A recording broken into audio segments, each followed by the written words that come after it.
in my research, I have run up, as I'm sure you have many times, the idea that inflation is just an issue of money creation, right? So I study money creation, and I study the economic, social impacts of money creation.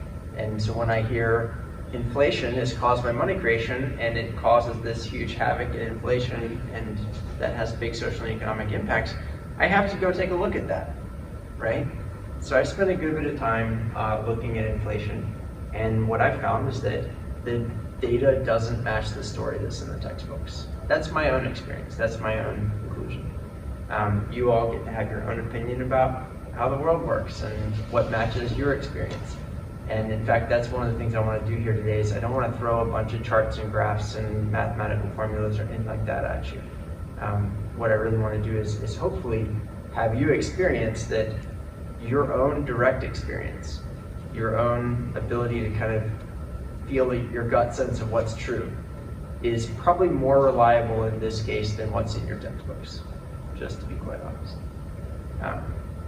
I don't know about any of you if you've ever kind of encountered the explanations of inflation and the remedies that are proposed, we need to raise interest rates so it's harder for people to buy stuff like homes and cars and throw people out of jobs so we can increase unemployment, so that we can bring prices down. I don't know about you, but my gut is there has to be another way, that doesn't feel right. So anyway, what I hope we'll do today is kind of restore some of your own sense of what makes sense, and you get to decide what that is. But to start off, I'd actually like to go around the room and have everybody say a little bit about yourselves. So what's your name, what's your major, and why are you interested in inflation? Why are you here?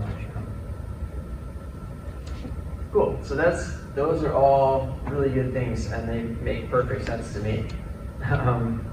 I told you a little bit about why I care about inflation, and I should have said all of these things, plus the fact that it connects with my research. So as I said, what I want to try and do here is, first of all, just question a little bit the mainstream narrative of what causes inflation. Present an alternative theory of inflation that I think is useful and is drawing on some non-mainstream schools of economic thought. How many of you all have heard of multiple schools of economic thought? All right, cool. And was that something you were taught about in your classes? A little bit in macro, but mostly came from my dad. Okay, cool. Were any of you wait a minute, what, there are multiple schools of economic thought? Yeah, that's fair, because actually our textbooks typically don't tell us about all the different schools of economic thought. So, for example, there's ecological economics, there's feminist economics, there's Keynesian economics, post-Keynesian economics, institutionalist economics, Marxist economics, stratification economics. These are all entire schools of economic thought that have their different principles, different purposes, different things that they care about, different values, and so on. So some of what I'm going to draw on today is from a school of thought called the institutionalists. And I think the institutionalists were absolute badasses. And it disappoints me that, to a large extent, economics has moved away from their approach over the last 60, 70 years. But basically their approach was, let's go look and find out. Instead of doing mathematical formulas and theorizing, let's just go out and actually count things. Like how many things are being produced, who's producing it, how much it's costing them to produce it, and build really big data sets of micro data from which we will empirically determine things instead of theorize things.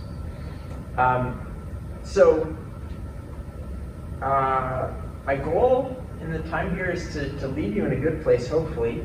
I don't want to try and claim to have the truth. I hope you'll find some things that ring true for you and are useful to you. But if the only thing you get out of this is you've got really good questions for your debates, I hope that'll be useful.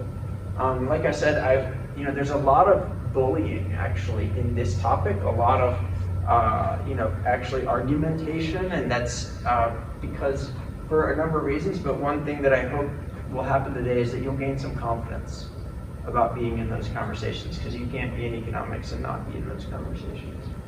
I do hope that this model will be empowering to you and will help you navigate what's going on, in particular, interpreting what's going on with the current events, where there's so many conflicting opinions about what's happening and what's going to happen in particular, right? Does that sound good? I don't know, I'll be honest, I don't know if I'm going to answer the question of what to do individually to maximize purchasing power or things like that. We'll see. Help me see moments where that happens or could happen, and I'll try to do my best. So yeah, this is where we are right now. This is a couple of days ago, Tuesday.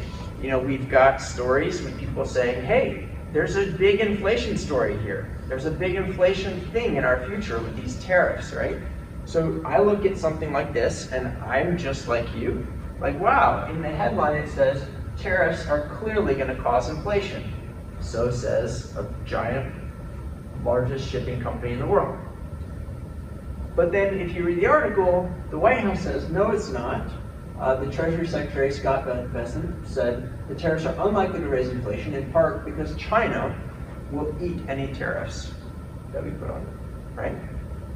Now, I don't know about you, but maybe they're right. Like, maybe, I read that and I was like, oh, like maybe our purchasing power is so great, or our trade power is so great that China will just say, you know what, okay, you're right, we'll just take a 10% hit on our products instead of charging you 10% more. Like, I don't know, maybe that is true, right? So who do I believe here? This is a story of cause and effect that has to do with like market power. This is a story of cause and effect that has to do with markups. Who has the right story of cause and effect? And most importantly, what does it mean for me? Right? My wife is like, we need to go out and buy this and buy that, before the prices go up, right? So there are some things that are, should you go buy a car right now to get a car before prices go up? Because these are very good considerations. So the first thing I said I want to do is just question the mainstream theories of inflation. But let's start that out by just asking you, what have you heard? What have you heard in your arguments in your classes? Like, what are the explanations for inflation that you've heard? Printing too much money. Printing too much money. How many of you have heard that one? What other ideas about what causes inflation? Sales tax. Sales tax. Yeah, it marks up the price, causes inflation. Okay. Not too high of an unemployment rate, so low unemployment. Low unemployment causes inflation because workers gain bargaining power, they ask for higher wages, it pushes prices up. Scarcity. Scarcity causes inflation, right? Yeah, if there's not enough goods, right? The story goes, for the amount of people who want to buy the goods and they've got enough money to try and bid the prices up, you have too much money chasing too few goods, right? That's heard that one. What else have you heard? Any increase that's too big in the money supply? Yeah, just the money supply growing too much. What have you heard specifically in relation to COVID? Like in the last few years, like what have you heard? Yeah, I was going to say like expansionary policy after downturn, like deficit spending. or like not able to like measure the magnitude of how much money should be printed to stimulate the economy again after everyone was just laid off and not doing anything and needing money to buy food. Right. So we had this situation where a bunch of people lost their jobs, were not going to have income with which to buy food, and all these things. And we said, okay, you know what, this is a time when we just need to get money in people's hands and we're going to deficit spend in order to do it. And that did increase the money supply in a very roundabout way. It's not that the government just creates money, it's that it actually borrows it into existence and is paying massive amounts of inflation and interest on it right now. But in any case, that did increase the money supply. And it did put money in people's pockets. And so the story is, that, hey, people went out and they spent the money and they bid up the prices of goods because there was all this extra money, too much money chasing too few goods. There's another part of that story in COVID, did you hear, that there were supply chain disruptions. So there was less goods. Even if there had been the same number of buyers, there's less goods. And so too much money chasing too few goods. This is the supply and demand story. There's one more in there. Ukraine war. Anybody? Okay. You got one? Another thing with like the COVID pandemic, like there were originally those supply chain disruptions, but then a lot of it's just like corporate profiteering, where they're like, hey, we can charge these high prices, so let's keep doing that. Right. So profiteering, price gouging. Anybody heard that one? Okay. So already, and then there's another one which is during COVID, like consumer demand shifted. So we had consumers were originally purchasing more services, and then they switched to buying goods, and this caused a shock to, supply and demand and so on. So there's, consumer behavior, there's too much money, there's, corporate behavior, right?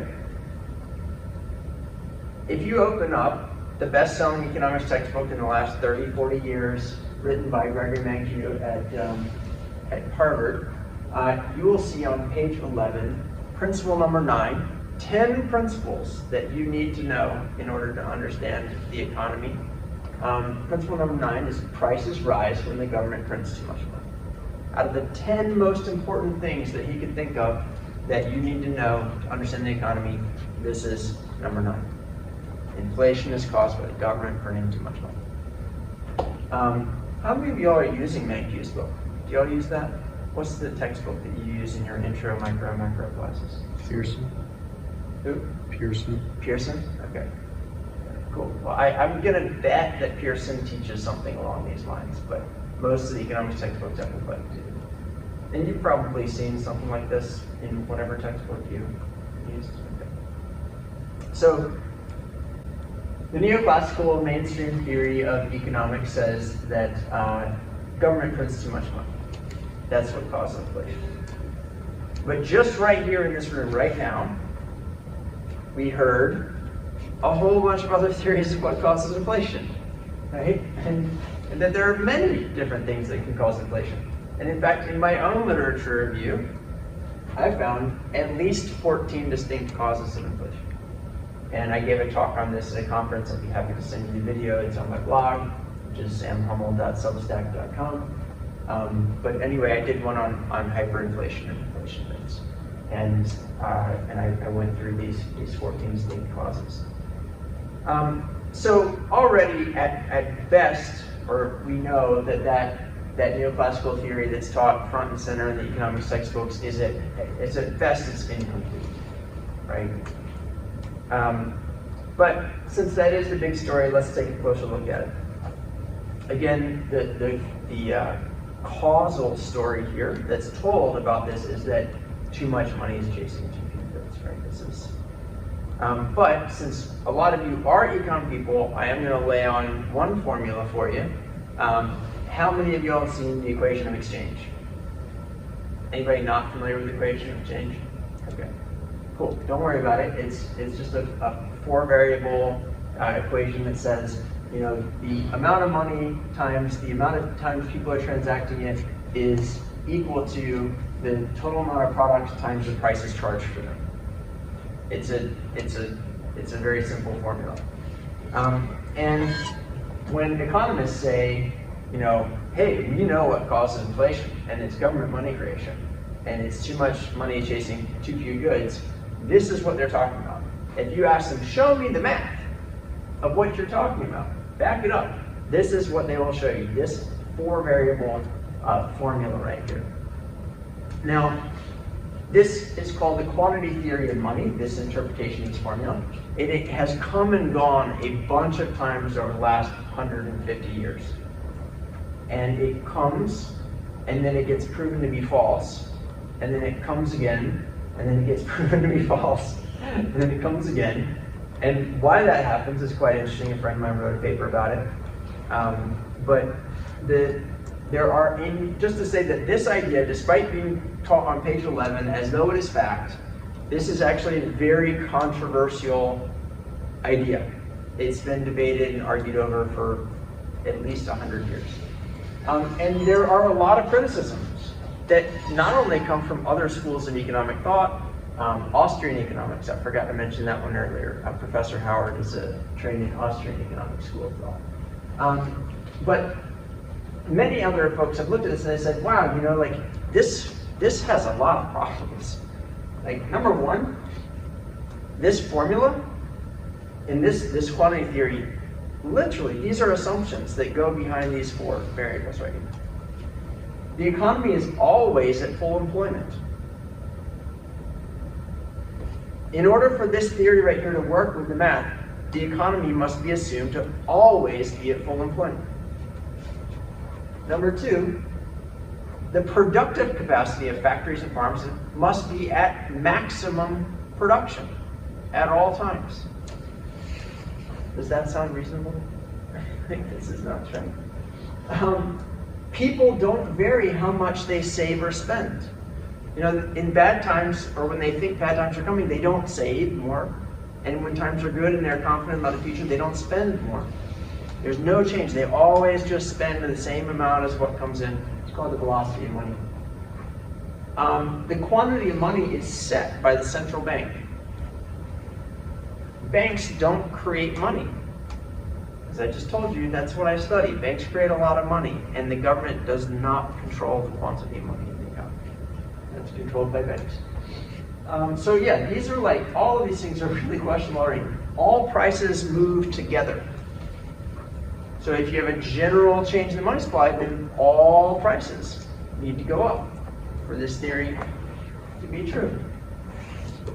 And there's this claim implicit in this that we can actually measure these things, that we actually have good data with which to measure these things. And it also says, you know what, we're going to kind of ignore the fact that the data is really noisy, even when we try to look at it. Like there's very big geographic differences, sectoral differences, behavioral differences, in the data when we go look for it. So, these are a few critiques that are out there that I just want to share with you, but it actually goes on. So this theory existed before the Great Depression, was popular before the Great Depression. It went so out of popularity during the Great Depression when it failed to predict and explain what was happening and produce remedies to the Great Depression, that in 1948, the best-selling economics textbook of that time in the next 50 years, written by Paul Samuelson, he spends many pages laying out these criticisms of just how bad the quantity theory of money is. And saying, nobody basically believes this 15 years after the Great Depression. He literally says it's only gray-haired economists that still ascribe to this idea. It came back in the 1960s when Milton Friedman dusted it off and gave it a new monetarist brand. Then the 1970s inflation blew it up again. It didn't explain, didn't predict, didn't fix the situation. Anyway, just to say, it comes and goes. And probably one of the most problematic things about it is that it's pure correlation. There's no actual real causal theory there besides too much money chasing too few goods. And in fact, some of the empirical data, particularly on hyperinflations, suggests that the causality is the exact opposite. Prices accelerate, and governments or banks or whatever have to create more money so that people can maintain their purchasing power, relative to the price increases. Okay, so remember I said one of the things I want to do is restore your sense of confidence in your understanding of the situation. And so just gut check here. Does it make sense to you that it could be so simple? That we just got it's 4 variables. We're going to go arm wrestle people on the ground telling them that they don't understand if they don't understand this, right? I see some shaking of the head. Well, how about this? Now that we add in the assumptions that I just told you about, we get rid of output because it's constant, right? Output never changes because the economy's at maximum productivity. Same with employment. And we're going to get rid of the velocity of money here, which is how people saving versus spending. That's constant now. And then we're going to make this a controlled variable. The money supply, it's set or it's fixed or it's given by the central bank, which means that the only variable left in the formula that can move, the only dependent variable is prices. So we have, by construction, created now essentially a two-variable formula where we've decided that one of them is the one that determines the other one. This is the quantity theory of money. This is literally where this comes from. Okay, why does it matter? Because this is the theory that today is still being used to understand and attempt to control inflation. I mean, just here's a congressman. No. I'm going to turn the volume up. I hope you can hear here. I cannot figure out how to get plugged into audio. Hope you can hear. Then you add more to it. This is delusion. The principle is so simple that a child can understand. And you can create this little science project at home. Sorry, you have your tea back. But the principle is called dilution. And when you print $5 trillion and you put it into the economy, you have diluted the value of the money. All right, so that was a member of Congress recently. He's clearly telling the quantity theory of money story. You got it. The obvious reason for inflation is that the government printed a zillion amount more money than it had. The government can't just issue checks far in excess of revenue without there being inflation. Velocity money held constant. Unless there's something were changed with velocity money. If the federal government writes checks, they never amount. That is effectively creation of more dollars. If there are more dollars created, then the increase in the goods and services output of the economy, then you have inflation. Again, velocity money held constant. This is not like super complicated. It's not like super complicated. No, it's stupidly simple. It's two variables and a whole bunch of other things held constant. Which you could tell he was aware of, right? You hear him twice, he says, holding velocity constant, right? I mean, this is literally coming out of the textbooks. Like, this is really salient. Like, this formula is really live in our thing here. So now, some mainstream economists, if you pay attention, they tell this story, but then they do go on and they actually layer in several other causes, right? So if you go to principle number 10 in the textbook, these are the last chapters of the book, by the way, they teach this thing called the Phillips curve. Anybody heard of the Phillips curve? Okay. So, high employment levels give workers too much spending money and bargaining power, and that causes a wage price spiral to ensue. Okay? I can show you evidence of the fact that this is also not true. But, for right now, let's just call it questionable. Another one is that business and workers raise wages and prices, or raise prices and wage demands because they expect inflation. So we have bad expectations that are unproductive or unhealthy expectations, and it's our fault that inflation goes up. So I would also say this is questionable. I could give you evidence about that, but we don't have time. I want to get on to the more interesting thing that I think you're probably more interested in, which is what's a different way of looking at it. But just to recap, what we've learned here so far from the textbooks is that government deficit spending is the problem, and we resolve it by slashing spending, or consumer spending too much, and maybe they're related. Consumer spending is too much, so we need to raise interest rates to discourage spending and encourage saving. Or workers demand raises, and so we need to cause an increase in unemployment to reduce bargaining power.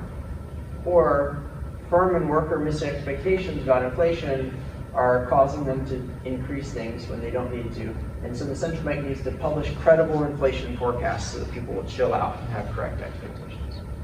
Does all that sound familiar? Any of that sound familiar? Okay. So for me, I look at the remedy side, just ignore this side for a minute. I look at the remedy side and it's like, I don't like this. I mean, it's not a good quality. I mean, in fact, the economists who present this will often say like, it's going to be a little bit painful, but it's, we just have to bear it out until, things equilibrate, So is there something else? Is there another way of looking at this that maybe produces less painful remedies options, right? That's kind of my interest here, because like I said, I've been looking at a lot of data, looking at a lot of money systems, looking at a lot of inflationary periods and hyperinflationary periods, and this story didn't make sense to me before I even looked at the equations and the formulas to find out what this was coming from, right? So, you remember how I told you that this theory predated the Great Depression and it fell apart during the Great Depression and fell out of favor? What happened? Well, one of the things that happened is that in the Great Depression, prices moved and didn't move differently in different sectors. So in some sectors, the prices moved, in other sectors, the price didn't move, and these were big differences in swings. Even though the amount of money in the economy had dropped by 30%, you would expect all the prices to at least drop a little bit, and there were prices that didn't drop at all, right? And this affected a number of things, production and all kinds of other things, and it was very flummoxing. And for example, the farm implement manufacturing area, you don't need to see the chart there, but basically, they held their prices completely constant, regardless of what was happening with production, regardless of what was happening with demand, regardless of what was happening with the money supply. And so the institutionalist economists at the time, they went out and said, what's happening? Let's go ask people. Let's go look at how firms exactly are deciding their prices. And they ended up discovering that basically the sectors where the prices were static were sectors that were monopolized. And so the firms were able to just what they called administer prices. They would set the prices that everybody else had to live with. And this is, a fundamental insight that leads to the theory that I'm about to share with you, which is that to understand inflation, you first need to understand how firms set prices, because prices are what inflation is. Like, the definition of inflation is prices rose. And so, if we want to understand inflation, we want to be paying attention to prices. And the fact that prices change, what happened when they changed, right? And so, it turns out that if prices are administered, it follows that so is inflation. In other words, inflation is created not by printing too much money, but by large firms raising or administering prices. And today, y'all may know that we have had an incredible growth in market share concentration, particularly over the last 30 years, even accelerating over the last 10. Where we have, for example, in the food section, if you go to a grocery store, you can see all these different brands, and they're pretty much all owned by 8 companies. Like, your entire grocery store shelves are pretty much owned by 8 companies, right? So this idea that monopolies could be administering prices to us, like, it's pretty plausible given how much concentration there is. We have a lot of concentration. So if inflation is the sum total of price setters' decisions, right? Price setters are the ones that are, actually, it's not that many people, actually. It's quite interesting. If you want to know what's causing inflation, there aren't that many people you have to go interview. It's the people who are setting the prices in these very large firms that are doing most of the price setting in the economy. They're reachable. You can go ask them. I actually met one of the price setters for Whole Foods during the pandemic, and he said, yeah, we're just going through every SKU and marketing up by 10%. Well, that's interesting, because surely not all of the costs of all of the goods and services that they buy went up by 10%. Why were they doing that? Why weren't they marking each one up by the cost that it went up? I don't actually know the answer. I didn't think to ask him. But just to say that it matters a lot. What are the choices that the price setters are making in their context? See it? And so the theory is simply that the behavior, the choices of price setters determines inflation. Not the money supply, not consumer behavior, not, wage demands of workers. And this isn't a claim about, it's important to say people get confused here. that I'm saying that, oh, price setters just choose our level of inflation. That's not what I'm saying. This is a causal claim. It's saying inflation can't go up unless price setters have changed prices. It's just a statement of cause, not of agency. I'm not saying that people are sitting around and being like, we want inflation to be this amount and we're just going to choose it. But there is a clear causal link between price setting decisions by firms and overall price level. Right? The price level can only change if new prices are set higher or set differently. The other thing that trips people up is they say, well, wait a minute, but price setters can't just do anything they want. Of course they can. Behaviors that price setters exhibit might be voluntary or involuntary. They might be forced in some cases to change prices. And whether or not they're forced to change prices probably depends on things like their context or their maybe profit margin expectations or goals. So let's look at those behaviors a little bit. We've got voluntary would be things like cutting prices to grow market share, right? So Walmart has the ability to do that. It's also their business strategy to show up in a town, undersell everybody else around them until they go out of business, and then raise their prices. That's their business strategy. Everybody knows this. So they're going to do something different than the small businesses that are in the town in terms of their choices about where they're setting prices and when they're changing. Speaking of those small vendors, they might have a very involuntary situation where Walmart shows up in town, and all of a sudden the prices are dropping at Walmart. Everybody's going over there, so they have an involuntary requirement that they drop prices too and give up profit margin in order to save the market share that they have, right? And maybe they don't have the ability to pass on, an increase in input costs the way that a more profitable firm like Walmart does, right? So you can see that the context really matters, right? The behavior, you can't just assume that the behavior is going to be this way or it's going to be that way. You've actually got to go look at the situation that the price setters are facing and ask, what are the contexts and what is the behavior they're exhibiting? But that said, we do know that if we're going to go try and find out what's going on with prices in the economy, we can start with the largest price setters because they're setting most of the prices that most of us are paying. And so it is beneficial to go look at what's going on there. So it may seem like kind of stupid to say like, oh, inflation is when somebody raises the prices. Like that seems so obvious that it's like, duh. Did anybody think that when you saw that? Like, that's kind of dumb, right? Yeah. Yeah, no, it's totally. But what's remarkable is you go back and you look at all the theories that we discussed earlier, and you mentioned price gouging, but in the main theories in the textbooks, price setters aren't even listed as one of the potential causes, one of the actors in the story. The fact that it really is an accumulation of micro decisions that are based on firms' particular profit goals and sectors and geographies and so on isn't really talked about. And the remedies that are specific to the idea that inflation is the accumulation of price setter decisions. Anybody want to give me a guess of what are the remedies?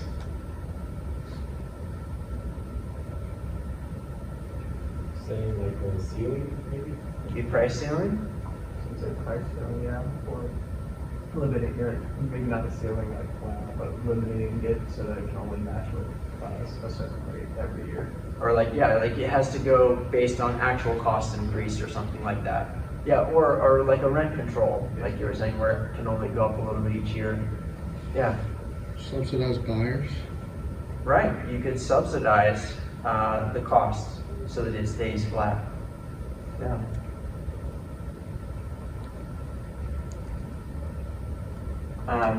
I'll get into a few more, but yeah, you think about your economics textbooks, how many times have they talked about those, as being real solutions to, economy-wide inflation? So Why is this valuable? Because it really simplifies diagnosing inflation and the cause of inflation. You know, right now you have the Federal Reserve and they'll sit there and be like, okay, well, next month we'll find out something about inflation. And then we'll maybe make an adjustment and wait and see, and oh wait, it wasn't what we thought, and so on. And there's like this weird like waiting game going on. But if you actually just go and are actually talking to the price setters, you can find out what's happening in real time. And you can also find out what's happening with some granularity. During World War II, when the United States government really, really wanted to be able to control prices and keep them constant, they had over 100,000 volunteers across the United States that were constantly checking prices and reporting prices. They had really good data on what was happening. So you can go and ask them. If they won't speak to you directly, you can read their annual reports. You can read their menu, their menu prices. You can attend their shareholder meeting or read their trade press. You can get this information. So, does this theory help diagnose the post-COVID inflation? I would say the answer is yes, but there's one paper that I'll point to that's just quite interesting. It's called Sellers Inflation, Profits and Conflict, and it argues that the COVID inflation, post-COVID inflation, really was predominantly caused by markup pricing by price setters in large monopolized firms high up in the supply chain. So in the far upstream, you've got your oil producers, you've got your chemical producers, you got steel, wood, etc. That these folks had huge profits that were clearly coming from price markups. They would even say so on their shareholder meetings. And so just to show you quickly a little bit of data about that, this is a picture. So this is the COVID inflation, and this is what it looks like when you disaggregate it by sector. And it's like, so first of all, remember how we said that the quantity theory of money depends on there being like a uniform movement of prices?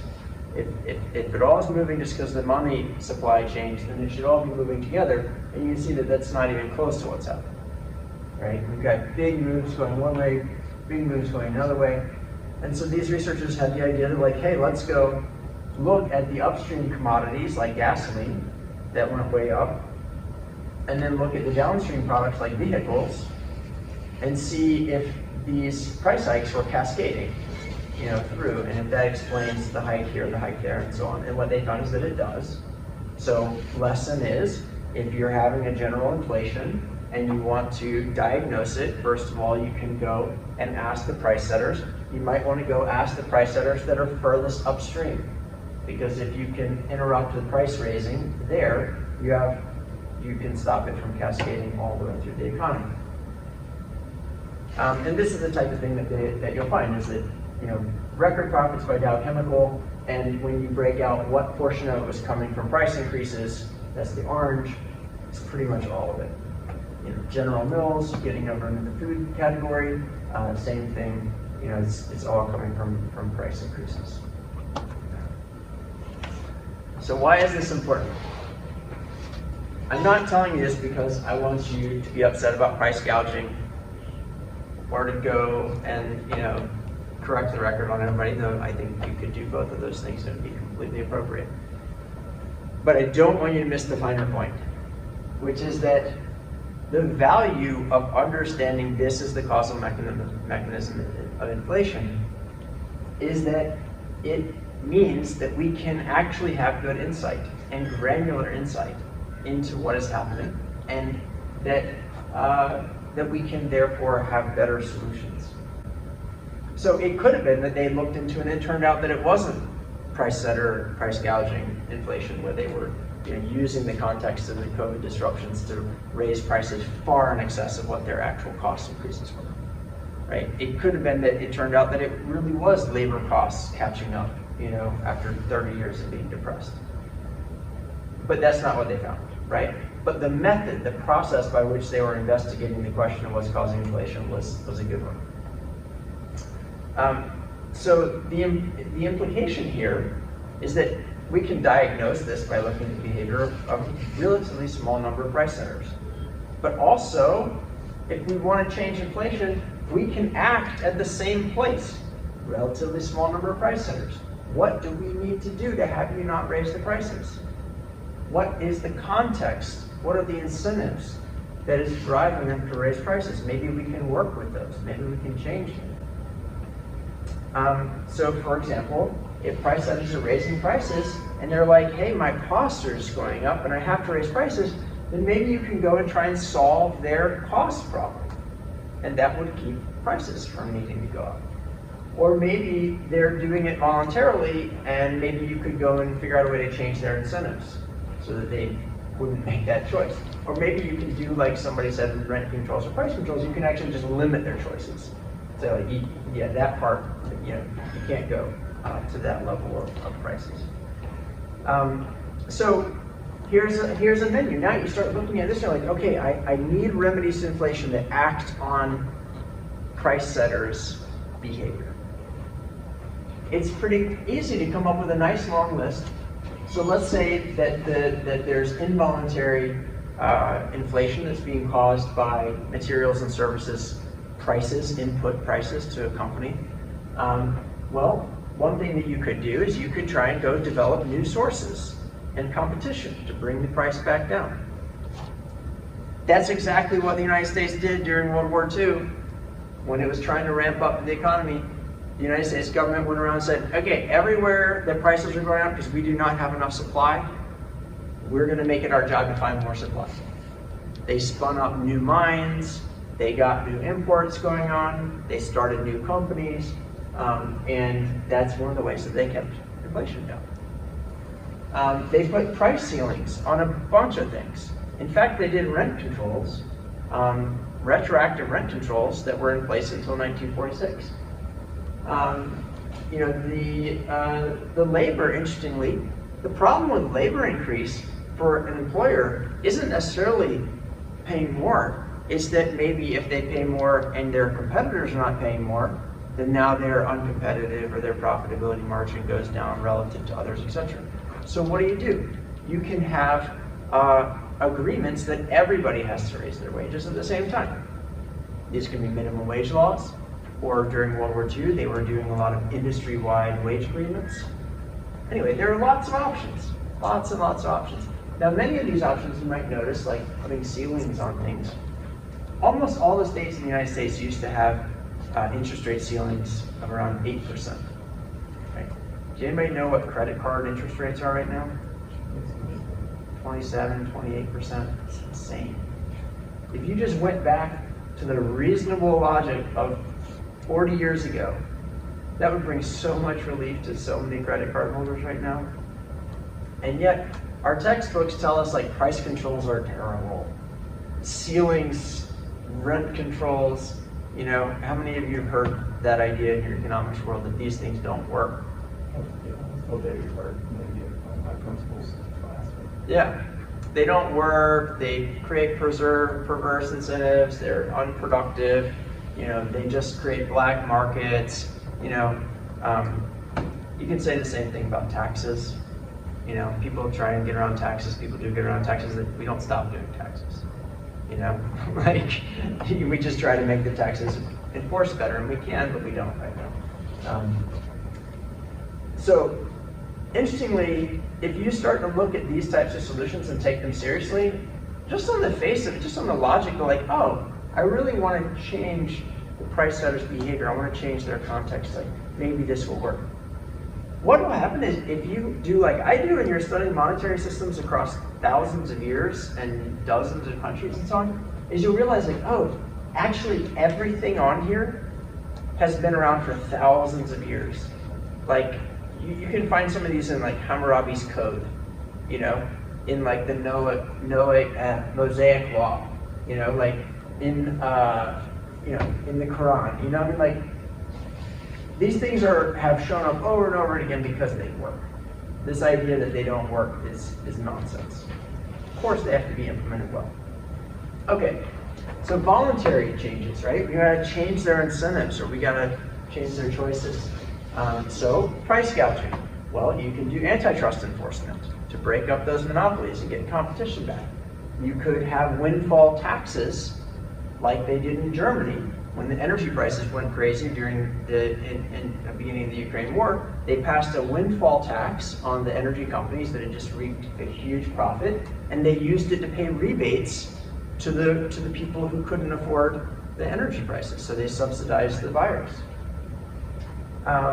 You can regulate profit margins. We do that all the time with electric utility companies and regulated monopolies, and it works just fine. They're very profitable companies. You can prosecute with anti-gouging statutes in places that have those. So you can read the list. I'm going to go ahead and go on, and you can ask me about it if you want to, but I want to bring it to the end here. So in terms of trying to cut through some of this, like these conflicting opinions, what are the policy implications? I hope you just got a sense of some of the policy implications. The way that this is shaping our thought, but also some of the unpredictability actually. Like now that you see this, you might be able to ask better questions that allow you to be a better predictor. Because there's a whole bunch of people putting predictions out right now. I mean, all the time. But with this whole trade thing going on, like so many predictions. It's like all the way to hyperinflation, to like no inflation, to whatever, everything in between, right? So I'm trying to equip you to be a little bit better than the average person and trying to cut your way through that. So let's look at that. So let's come back to this article.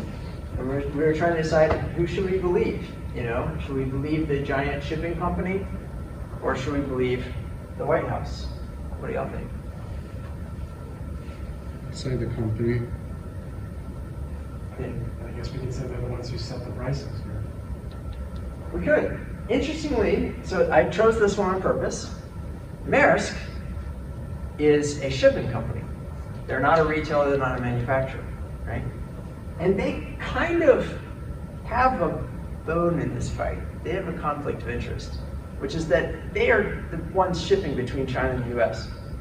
And if a whole bunch of trade stops between China and the US because of these tariffs, then that's bad for their business. So they're anti these tariffs. They have a reason to be anti these tariffs and to malign these tariffs that has nothing to do with inflation. It just has to do with their business, right? So, okay, now who do I trust, right? Well, in the article it says, from retailers, including Target, whose CEO said prices would rise within days on produce, to major business lobbies such as the U.S. Chamber of Commerce, which said tariffs only raise prices, inflation expected throughout supply chains and to reach the consumers. Okay, so correct answer, who should we believe? The price setters. So we're looking for the price setters. And in this case, in this trade tariff situation, who are the price setters in a trade tariff situation?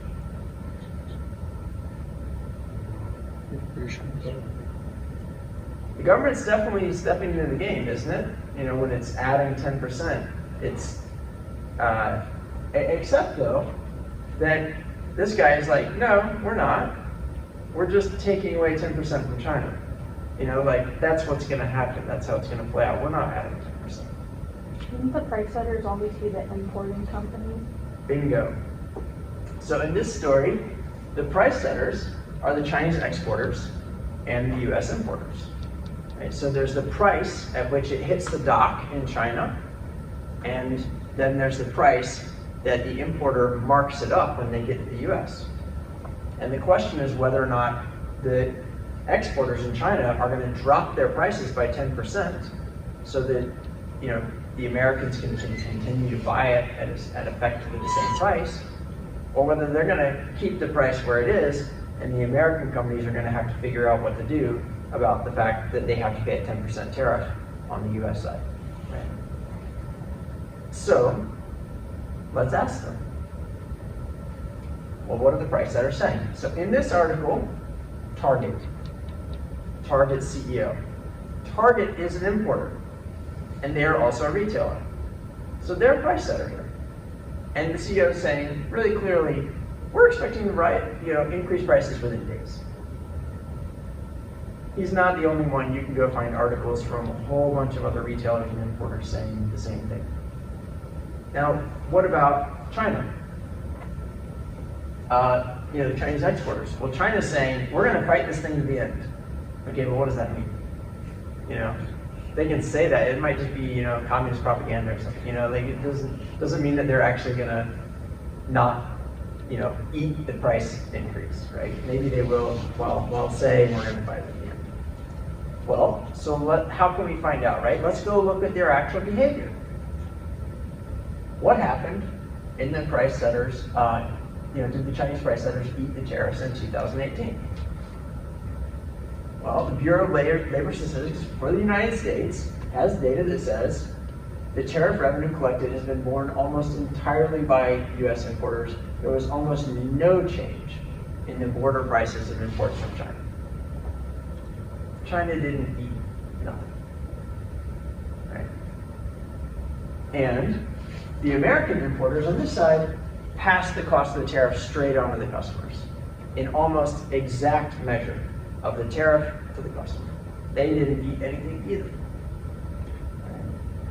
So now we have some pretty good insight about what to expect with these tariffs and who maybe we should believe. And it's not just Donald Trump's Treasury Secretary that is making predictions that don't seem to line up with what price setters are planning. You have all types of economists, pundits, business people all over the place offering opinions, right? So what I hope you're saying here is that this theory of what causes inflation is really actionable just in reading the news. You can do things like say this. Here's another one.